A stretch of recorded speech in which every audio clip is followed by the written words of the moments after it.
G'day Hawks fans, welcome to Talking Hawks. I'm Matt, joined by Liam tonight. We've got a big show looking at the game that was, which was a bit puzzling, and we'll look forward to the Lions, but there's a lot going on in Clubland. I was able to sneak down this week and have a bit of a catch up with Luke Bruce yesterday, so keen to chat with all of you. And Liam, welcome to your debut on the live streams with Talking Hawks. How's things? I'm going well up in the capital, Matt. Thanks for having me on and keen to talk some footy with you. That's it. Awesome, mate. Connecting Hawks fans from all around the world is what we do, mate. It is good to have you. The border doesn't matter. Being around the country, it's awesome to come together. So, fans, yeah, an interesting one. Liam, you've watched it.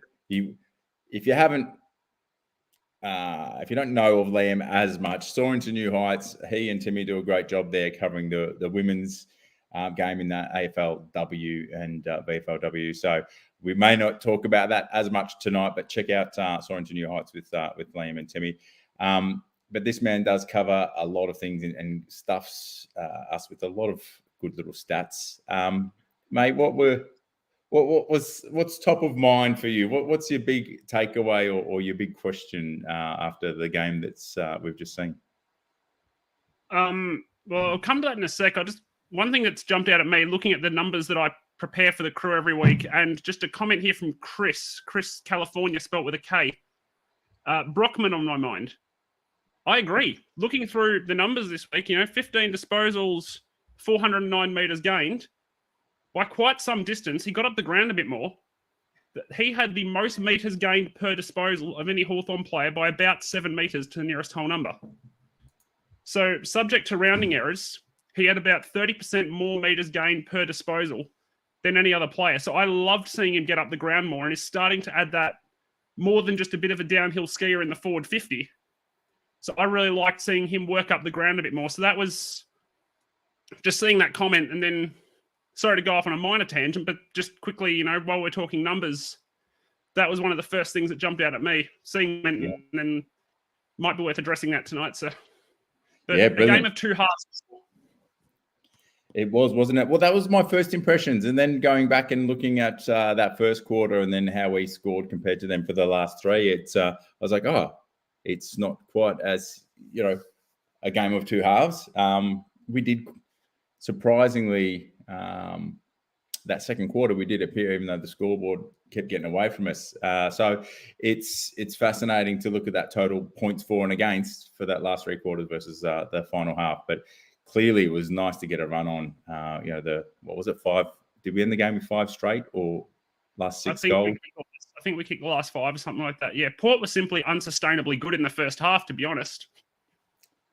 Exactly. It was a phenomenal display of football that they put on.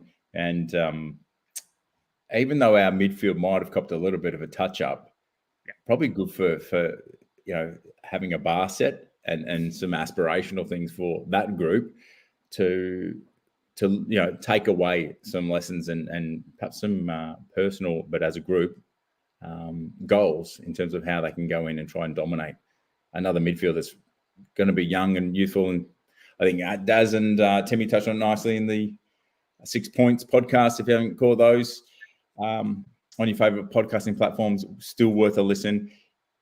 There's some really good takeouts, I think, from our midfield group. And even though you got touched up some learnings and looking forward, when that core group that we've got in the midfield get as many games as what the Port midfield has, we've got a lot to look forward to. Yeah.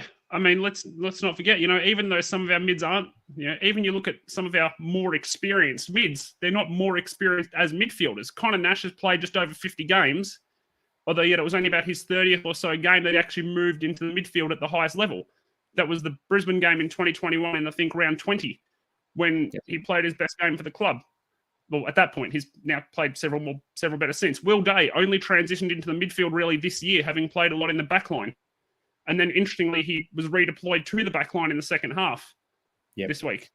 But, our midfield, the games number of our midfield, like raw games, is actually an overstatement of how experienced they are as a midfield group. So Yeah. I'm with you in terms of I'm normally one of the more pragmatic people at Talking Hawks, but I think this midfield group has the core of a really, really talented group. And, you look at Will Day, he's that real big, classy, smooth-moving mid. You have Newcomb and Warple, you can pretty much just say we're just going to have one of you in there at all times as that bull. Jai can play as that burst player a bit as well. I like Connor Nash as potentially being a bigger Liam Shields long-term, that, fourth midfielder, first in off the bench. And then, just says, Connor Nash is sharp meat, ex-player's sternum. Yeah, it'd be interesting to see if that's how he does evolve. I like that picture you've given us there with the comparison to Pup. But got a few. We'll do a quick around the grounds. Amy, look, Kerry, love the commitment. Thanks for joining us and tuning into the cricket. Amy, welcome. Let's talk. Hawthorn, good as always. Many of the regulars. Yep. So good day, good morning to you all. The thoughts here, just on the back of Julie's point, fans, do you think, and then Liam, that we will continue that momentum from that second half, because it is a display of character and I think some great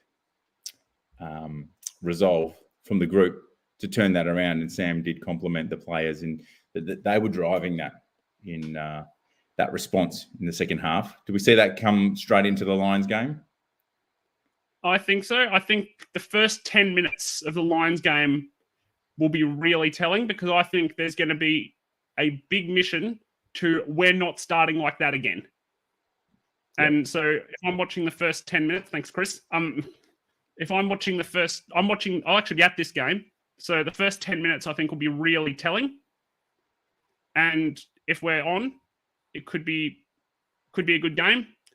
If we're not on, I think we'll know early. But hopefully we show the progression that second half showed. And you're right there. The second half was character. That's what it was. It was character. It was professional pride. It was, you know what? We're not going to win this game, but we're at least going to have something to say about it. And we're going to back Port Adelaide to not be able to sustain that level. And we're going to make the most of it. And that's what happened. Yeah. Brilliant. And look, we had a debutante. I'm going to bounce around a little bit here to keep up with some of these questions and comments. Love the speed. It's going to be interesting to see at the decision table, the selection table this week, what happens there with Bailey. Love seeing the lad out there. Yeah, fairly early in the season, first half. We don't always. When was the last time we've unveiled this many at this point in the season? We're going back a long time, aren't we? But under Sam, it's good. Hopefully he gets a little bit of continuity, but it'll be interesting. We'll cover it perhaps shortly with Seamus available and the break, following. It'd be good just to see Bailey at least go again. What did you think of his first game, mate? Not terrible. He didn't look out of place. He took a bit of time to kind of grow into the game a bit, but he looked lively. He looked a threat. Whether he holds his spot this week, I think if this makes sense, he'd be in the best 23 that I would pick, but I don't know if there's a positional spot for him with Seamus Mitchell coming back, if that makes sense. Well, in fairness to Bailey, it took quite a few of them a little bit of time to get into the game, didn't it? So when it's amazing when the ball's in your hands, what you can do as a team. So does help. We got there. But Kerry, interesting. I think with Daisy seeing him strapped up pretty around that rib cage section, I didn't quite catch what that may have been. If anyone knows, he was probably soldiering on, but not our typical Will Day performance. Being tagged, it's going to come as a midfield group. They've got to work that out and look after the young fella, give him a bit of protection, blocking, etc. But we'll get to that again shortly. I know you will. If anybody has heard Liam on Rucks, probably just warning now, try not to get him started too much. He is a tall fellow and he does enjoy the craft. So he's an avid watcher of all things midfield and ruck craft, and we get some beautiful stats from him. So speaking of rucks, I see Meek needs to play twos. That would benefit Nick. That's an interesting thought. I personally don't agree because we've clearly got a 2-ruck system, and I don't think Jacob Kazitsky is sustainable as a second ruck. Wouldn't mind seeing Ramsden get a bit more of a go maybe after the bye, once he's had a bit of a chance to reset his body and all that. But I'd be going with Meek and Reeves again this week. It's a set combo. It does work, generally speaking. Did it work this week? No. But I think Jacob Kazitsky is he's 196. That's not against Brisbane with Oscar McInerney and then Joe Danaher, both of whom are over 200. Oscar McInerney is a very strong tap ruck in his own right. I'd be going the 2 again this week, and then kind of use the bye next week to reset, see what's going on, see what combinations might work against different opponents. If you can dig into the stats, if you can dig into stats for a second here, Liam, your combinations of wins. I always enjoy looking at who was our most winningest ruckman and mid combination in each game, and compiling that, seeing that across the season is interesting. But we've got Reeves coming on the podcast with Timmy tomorrow, so I'm fascinated on a few fronts there with, I guess, some new tools in the mix. Admittedly, probably not going to be getting any time in the AFL team, I wouldn't have thought, this season, but you never know. Cozzy, I'm thinking Coz is probably good for more your forward, your ruck work in that forward 50. Give him 10 a game and the odd in the mid, at the centre bounces. But that's, I'm with you. I think that's the extent of it for me with Coz at this point. At only 196, you can't go in banking on him being the second ruck to start, because if the first ruck gets injured, the centre bounce will just become a free kick. Yep. Especially with the tactical sub, I think you can play 2 rucks, and I probably would be at least this week against the Lions. So have you got there on your stats, Liam, just to put you on the spot, who was the best combination there this round in terms of ruck and mids with winning those?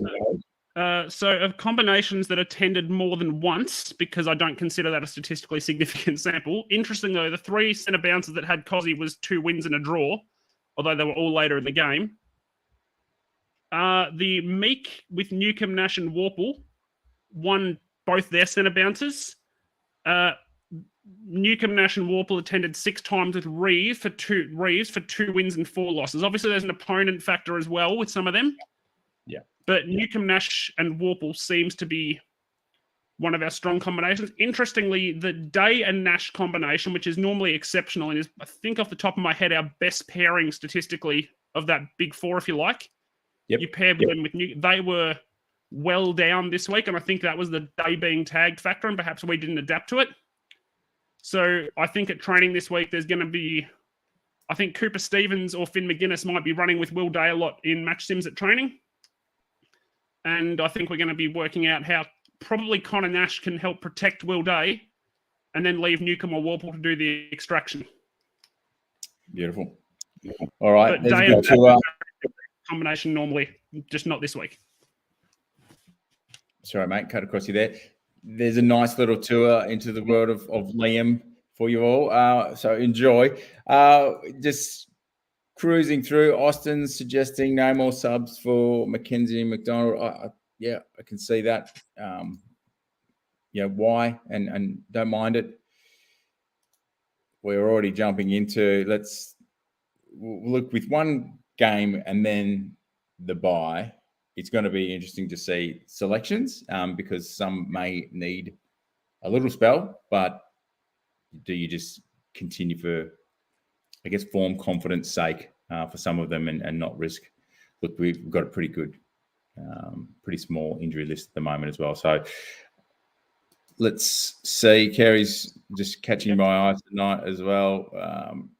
Here we go. Tom and Nick bring in Ramsden. I don't mind it. It's probably Cozzy that you'd be looking at that spot with, I would have thought. Well, three rucks gets me excited, but I'm not sure how many others would be that keen on seeing a triple threat ruck combo. Yeah. But I think after the bye is when we're more likely to see Ramsden. I just think with one game and then a bye, I just think it's not. You don't want to throw him to the Wolves this week against the Lions, and then have a bye where if he has a bad one, he can really stew on it. Like you can reset it after the bye a bit. You have a bit of fun after the season, experimenting with a few more different combinations. I'm not a fan of the one and done in terms of a debut. Yeah. But, I didn't mind. I think there was a slightly unique circumstance with Ramsden. I'd like to see him back, but probably after the bye. Let him get some confidence up in the twos, go back to showing that he's too good for the level. And then he can kind of come into it after the bye, I would think. Yeah. Yep. It's Riley's enjoying, as we all are, I think, the form of Jarman. I think elite is not too much of a stretch. He's definitely in that stratosphere in terms of our list at the moment and what performances we're seeing. So it is very encouraging to see Jars. And again, it's talkinghawks.com, Smitty's player reviews. You see a little bit of his bias coming through. He tries not to be. Carl Amon and a little bit of scrim. But I think with Jarman, let me bring it up. I'm just going to write a few of the Smitty's good work here. By the way, Matt, while you're pulling that up, I'll quickly give the Day and Nash numbers. I've actually managed to track down their pairing numbers together. Yep. So when Will Day attends a centre bounce with Connor Nash, we've won it 54 times. It's been drawn 22 times, which means a secondary bounce without a clear winner, and we've lost it 38 times. So that win percentage is significantly above our average. And I think of significant samples is the best pairing we have. Will Day and Connor Nash. And that's been brought down a lot by a bad week this week, to give you an idea. Well, it's good to hear. Jars is 33 disposals, 6 marks, 5 rebound 50s, and a goal, along with his 534 metres gained. So that is a lovely stat line to represent Jars's impact. And as Timmy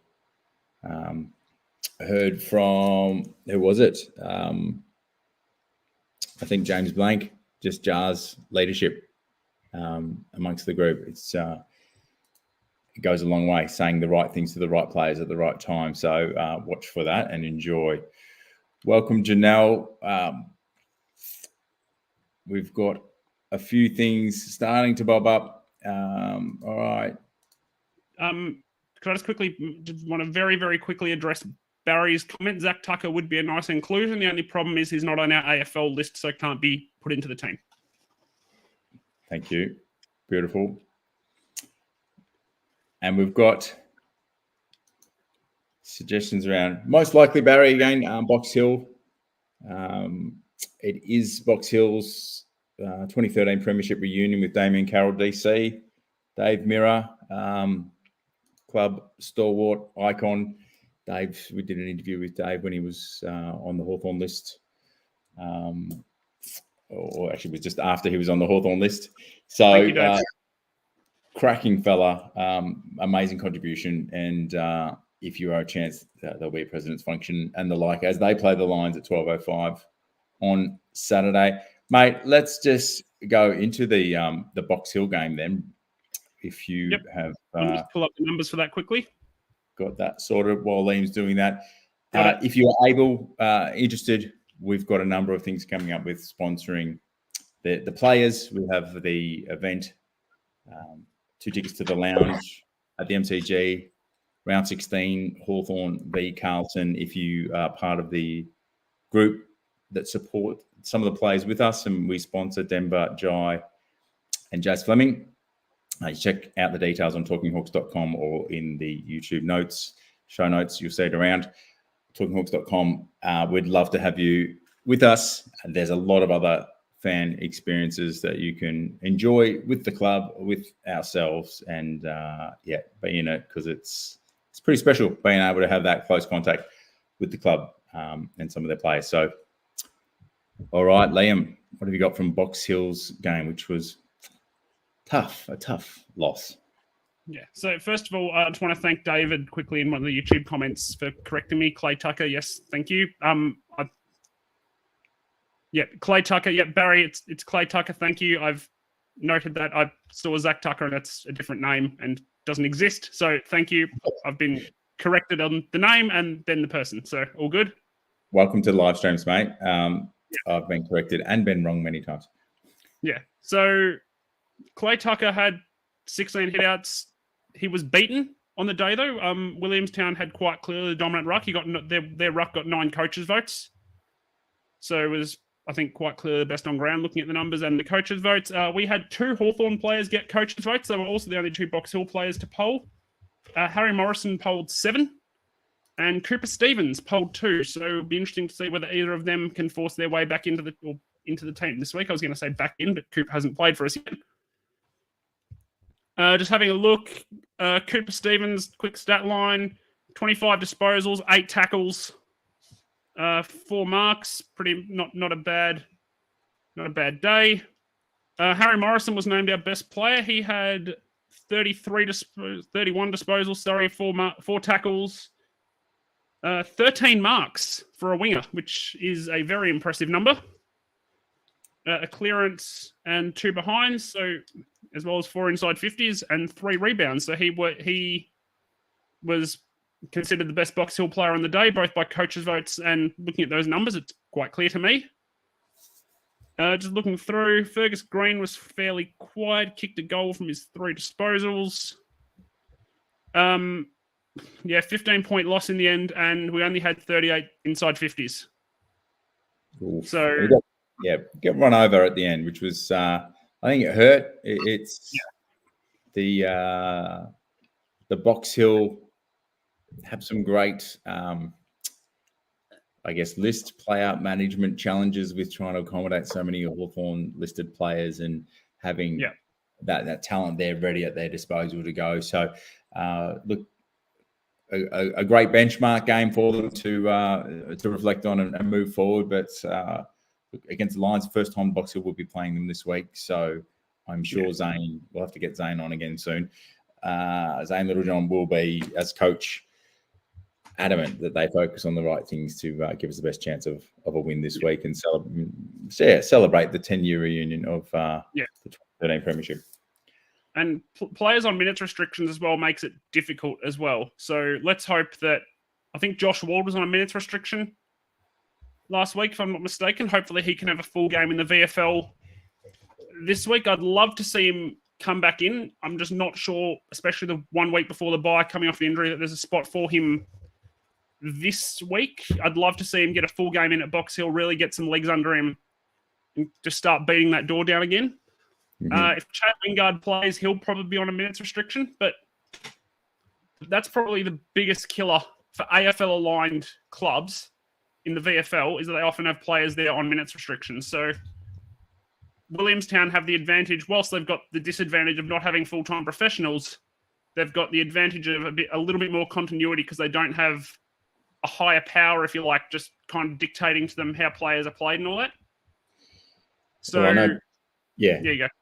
Peter Burge, touching on the injuries, you talked about taking that conservative approach with Chad, and just this week, the likelihood of Chad returning through Box Hill, which I know has been touched on our show live streams with players that I don't think we'll see Chad come through Box Hill, but here we are. Looks like it's going to happen. So quickly on the injuries, Jack, expect to return round 13, Emerson Jecker, CJ waiting until after the bye, so round 15 to get that calf right. So Jecker with the hamstring. It'll be good to see him back. I think some interesting comments here from, I think Tom started us off, Stevens for Amon as a proposed, and a few thoughts on perhaps Carl hasn't maybe done too much wrong, and I tend to agree. I don't think that. Go on. Yeah, you go. Yeah, so I would be surprised, and to Liam's point earlier, just 1 week in, I just before a bye, I don't know this would be the round that we'd see Stevens, despite him putting up his hand and having some good consistent form at Box Hill. So let's see. I think Carl, look his stats again. He has done. Carl Amon had 500 metres gained from 25 disposals and 7 inside 50s. And I like the look of Cooper Stevens. I think taking Carl Amon out for him probably goes against the run and gun style Sam Mitchell's got us playing. Because I'd be backing Carl Amon in a race over Cooper Stevens, with all due respect to Cooper.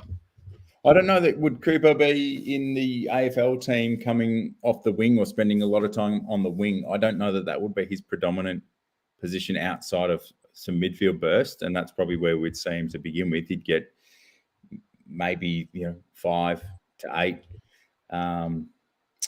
centre bounces if they're really wanting him to have a good crack, maybe due to other unforeseen circumstances, injuries and whatnot. He might get a whole lot more, but I would be surprised if he comes in and spends a stack of time on the wing. I just don't think with Carl Amon's left foot and his disposal, his efficiency, I think that he has handled the ball a lot, and I think it might have even been some of your stats, Liam.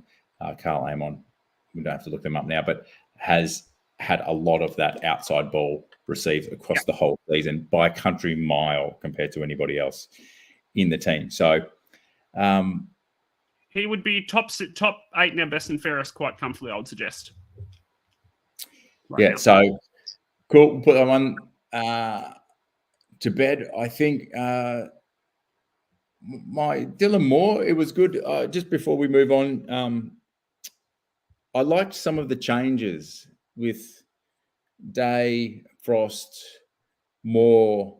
After that first half, I think some of those moves, personnel moves, as far as the magnets were being changed and that being concerned, I think it was really good to see those boys put their hand up in different positions and contribute.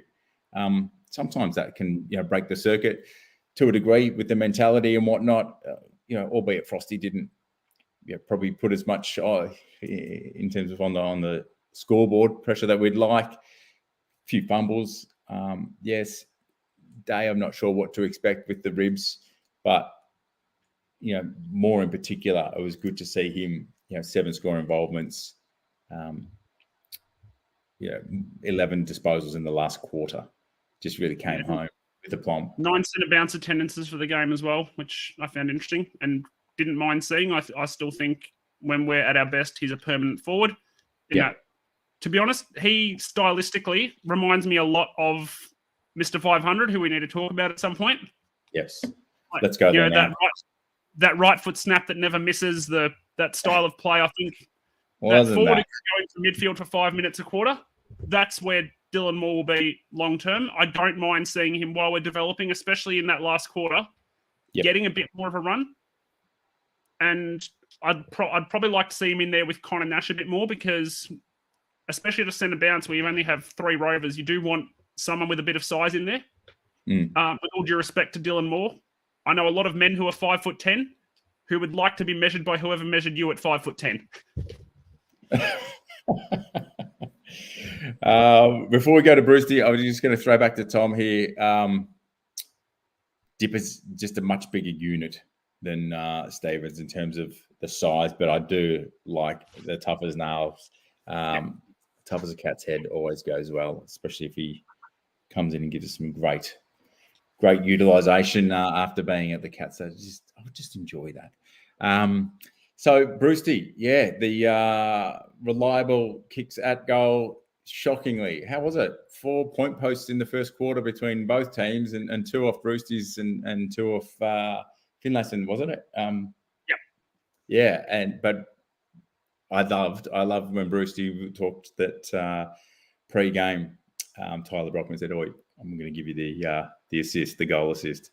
And he did, lived up to his name. Just some of these Indigenous fellas that we've had over the years that have been able to just impact the game, and that special moment, they just come up. There's the genuine connection with who they've just helped and followed through on their promise, because they've got the skill and the ability to influence the game. It's quite phenomenal. And this trot off after doing their work, and the rest of the team usually mobs them, but it's pretty special that we've got someone like Tyler able to do that. But Brewster, what a game, hey? Just wasn't even winding back the clock. When I caught up with him yesterday, I was talking about the end might be further away than I thought, and he corrected me. He's like, "No, I'm contracted until the end of next year," and I was like, "Oh, that's good. I should have been all over that. Sorry, mate." But he's a very genuine, gentle, very courteous, polite fella. Happy to be behind the scenes in some ways and deflect the limelight, but he's done a lot. And I think we spent the first 5 minutes talking about the young fella Henry that came down for the presser, and Brewster's connection with him. So he's just a cracking fellow, and to have someone like that can bob up. Geez, if you had got 7, geez, you would have almost left. Sis throws the gauntlet down, doesn't he? 43 disposals one week, and the next captain comes in with 5 goals. It's not too bad, the old C in the brown and gold. What did you think of mate? Of Bruce? Yeah. Loved it. Goal in every quarter, 2 in the last. Just, we've known for a long time, perhaps as Hawks fans, that he's maybe been a little underappreciated outside of the club. But he is just a silent assassin with the football. He is just ruthlessly efficient shooting at goal, especially when he's, the amount of times, I don't know if you guys have done this as well, when, like listeners and you, Matt, you're watching the football and Luke Bruce starts running onto his right foot to snap. You just call goal before he even kicks the ball. Yeah, you start smiling. You're just like, I'll go and get it. Yeah, going. I can put these down, throw them in the bin. No, I'm not going to throw them in the bin. I need them, but I know what the result's going to be. Yeah, but it's one more thing. Mitchie Lewis, phenomenal the way he really got in and got involved in that second half as well. 20 disposals, 8 marks, 3 goals, and then 13 score involvements, which was quite phenomenal. So it's, if we had have seen him turn up in the first quarter, would have been a cracking game. Anyway, queuing the rack. We'll talk about it when we perhaps play Port next time and see what the results are. But all right, well, I'll just check in with the fans here, and then we might move on to the Jason's comment jumps out to me very quickly. Very smart positioning elite. Yeah, I'm only 24. I haven't seen many, if any, smarter small forwards than Luke Bruce. There are some that have had more natural ability. I don't think I've ever seen one so intelligent as Luke Bruce, who just seems to be able to read the play several steps ahead of where everyone else can. Yeah. I'm spoiled with Gunston and Bruce, just knowing each other so well. The way they would just get that ball continuing to move forward, and defenders must have just been, starting to turn grey and pull their hair out, as soon as that run is on against a 2-on-2. It's been a delight to watch. So, all right, moving into this round coming, it will be lovely to see this man back. One James Sicily. For mine, I think it's automatic, clearly in, and I think you'll have a point to prove as well against the Lions, who really can't take their foot off the gas as well. Tom's predicting a shootout.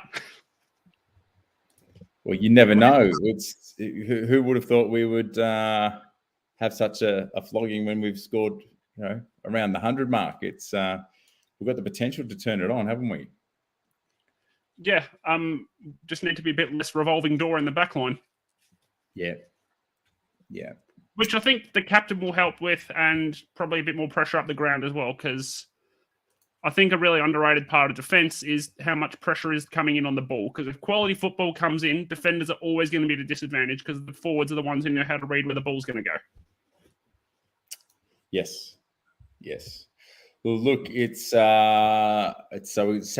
I think it's 1:45 at the G.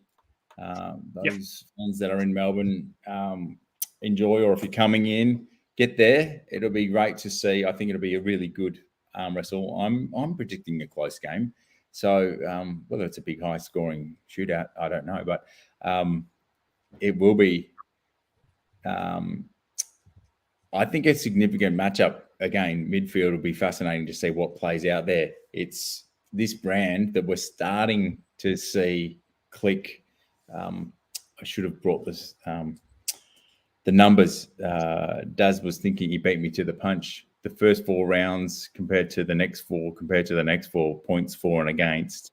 We've shown a nice improvement over that. And I think the game style and us learning each other and some consistency, obviously, with, I guess, a core group of young players playing together, it's just going to slowly start to come. And some games it's not going to be there. Others, it will more so. Yeah. We embarked on this rebuild knowing it would need time. You need to then give it that time. Yeah. Kerry's having a bit of fun here. I think we all love Gunners. That'd be nice. Yes. If there's a Hawthorn supporter who doesn't love Jack Gunson, I'd suggest they're maybe not a Hawthorn supporter. It took him a little while at the start of this season to get the accuracy, the kicking boots on, Gunners. So we will see. We will see. How do you think that run and gun, handball, fast movement will go, fans, against the Lions? It's last time we have pipped them by 5 points, 117, 112, round 10 last year. And then the game before that was 12 points. It will be a very different team now, but I think this game style could go all right, Liam. Yeah, I think it could. Brisbane's key defensive stocks are starting to look really strong. They're getting Jack Payne back this week. I actually watched the Lions live at Manuka Oval when they played the Giants, because obviously I'm up in Canberra. And my goodness, him and Harris Andrews are a really, really strong pairing for the Lions at the back. So we're going to have to be good with how we get the ball in. It's going to have to come in fast, and it's going to have to come in with quality, or else Harris Andrews and his Inspector Gadget Arms and Jack Payne will just have a field day. Yep. Fair call. But the run and gun is probably the best way of beating Brisbane, to be honest, because the midfield aren't the quickest, as I've seen a comment here from Tom. Yep. So, and I think we do have, maybe it's a game where, you're getting Will Day staying that half step out of the stoppage a bit more, and you're having, Nash almost playing as a blocker for Day. So Warble or Newcomb can just feed it out to Day, or you have Weddle, which he did a few times, I think, against Melbourne from memory, and did it really well, just that flyer off half back to get the handball out. So I think we're going to have to move it fast out of the middle, or else the Lions will set up well, and we can't exploit their slower midfield. Yeah. Mac, welcome. Suggesting Nash to Dunkley. To your point there, Liam, Nash being able to potentially give a bit of protection. Might do some stints on Lockie Neal. Yeah. I would suggest as well. But Dunkley averaging 25 and Neal almost 28 disposals a game. I'm probably thinking Neal at first instance. I think Neal is kind of their first possession out. And I think the way Neal moves as well, Connor Nash didn't work as a forward because he had to think too much. Now, Connor Nash is actually a very, very intelligent man, but he didn't grow up playing Australian football. So his reading of game patterns proactively is never going to be that of someone who grew up playing the sport. When he can play on instinct, however, and just say, Connor, go find that ball, and if that bloke gets it, introduce your shoulder to his sternum. And I don't think that's a pleasant experience when that introduction occurs. So I think he's going to spend most of his time on Neal, although I think he'll rotate to Dunkley as well. I think those two are going to get to know Connor Nash pretty well. I think his starting point will be Neal, though. Yeah, well, the one thing that sort of tips me in that direction as well is the clearances. So Lockie Neal's nearly 8.5 a game compared to Dunkley's 5.5 as well. So just a few more meters gained on average. So if that's, wouldn't surprise me to see both. So, okay, a few comments here. Definitely. Oh, Tom de Green, that'll be good. No Zorko, yes. Godric, Hardwick to Cameron. Yep. The only other option for that would be Seamus Mitchell, who blanketed Cozzy Pickett when we played them. Like, Cozzy Pickett didn't do much in the forward 50. I think he had one disposal inside the forward 30 or something that day, because I did the 6 points with Daz on that one, I remember, and that was one of the things I talked about. So I think Seamus Mitchell comes back as well, by the way. This is the interesting... Yeah, sorry. Yeah, so I think Seamus or Hardwick will go to Cameron. I'd probably start Hardwick, but we have Seamus as an option, especially if he works a bit further up the ground. Fagan tagging Bruce. Yeah, that does tend to happen, especially in the back line. Generally speaking, you will. Most forwards will get tagged, if you like, because I'm not usually that keen on letting a forward have space in the forward 50. That normally doesn't end well. Especially one of Luke's quality. Yes, I was just fearful of that, I guess, Hawthorn intel with Fagan and seeing that outworked. But yeah, look, when we got the chocolates last time we played them, it's a pleasant surprise. So it's been a long time since Chris Fagan was employed by Hawthorn as well. So I'm not sure how much intel he still currently would possess, especially now we've changed coach. Most of the staff have changed over. Most of the playing group have changed over. Yeah, but you connect with... quite a while since Fagan was employed by the Hawks, in fairness. Well, it's not just Fag. Gunners walks in the door. Oh, Fags. So, Gunston's another story. So they're welcome to wear what they like. If it's heavy, Tom, happy with that. Agreement with you on the speed, Liam. Chris doesn't quite think Nashi could beat Dunkley.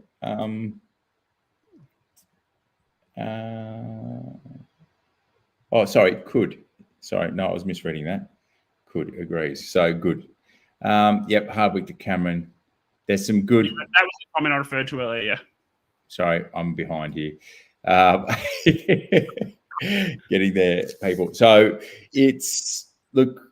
we'll get onto some predictions then. We'll wrap this up shortly. The fans tell us the winner, your margin, and your prediction player that's going to do something impressive. So, Liam, I don't know if you've prepared yours, because I can rattle mine off.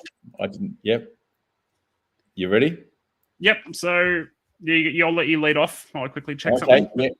Sure. I'm thinking I'm going to tip the Hawks by 3 points, and Sicily's going to have 33 and a goal, and he's going to be supported in that victory, coming back as captain with Lewis, giving us 4 goals as well. So a few calls there, but it'd be nice to see a really good battle against the Lions.